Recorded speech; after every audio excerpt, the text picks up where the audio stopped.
आप ना किसी खरादिये से मैं एक टोटका बताता हूँ, मैंने बनाया था। लोहे का बूरा ले आए, बिल्कुल बारीक साफ सुथरा, मिट्टी ना हो उसमें। एक बूरा होता है जो बलदार होता है, एक बिल्कुल बारीक होता है सूजी की तरह, लोहे का बुरादा ले आए, उसे किसी शीशे के चीनी के बर्तन में रखें और उसके अंदर हर मौसम का फल डालते जाएं। जामुन है उसको खूब डालें और हिलाते जाएं, आलू बुखारा है वो डाल दें, अनार है उसका रस डाल दें, आम आया उसका रस डाल दें, मूली आई उसका रस डाल दें, गाजर आया उसका रस डाल दें, टमाटर आया उसका रस, यानी उसको पीस के डाल दें, उसके गूदे समेत हर चीज को डाल दें, उसको हिलाते रहें 3 साल तक उसको हर सीजन की हर चीज पिलाएं। कितने साल? 3 साल तक पिलाते रहें हर चीज और खूब हिलाते रहें 3 साल के बाद उसे साये में खुश करें, धूप में नहीं, कपड़े पे फैला के या किसी बर्तन पे फैला के। खुश करने के बाद उसको बिल्कुल बारीक पीसें और पीसने के बाद उसको तजर्बाती तौर पे देखें क्या उसमें लोहा है।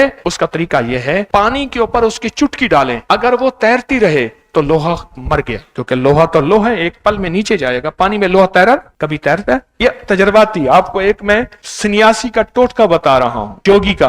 अच्छा, वो अगर तैरता रहे तो लोहा है, आपने उसको सही मेहनत नहीं की और 3 साल अगर सही मेहनत की, वो लोहा नहीं तैरेगा, उसको बिल्कुल बारीक पीस के उसको आप रख लें। अब उसको चने की दाल के बराबर, किसके बराबर? चने की दाल के बराबर मक्खन के अंदर या मलाई के साथ खाएं या दूध के साथ खाएं और फिर देखें दिल, दिमाग, पट्टे, आसाब, जिगर की बीमारियां, मैदे की बीमारियां, मसाने की बीमारियां, कितनी मैं 70 बीमारियों के फायदे बताऊं। वो एक छोटी सी चुटकी, उसके अंदर राज ही राज हैं, साज ही साज हैं, उसके अंदर कायनात ही कायनात है।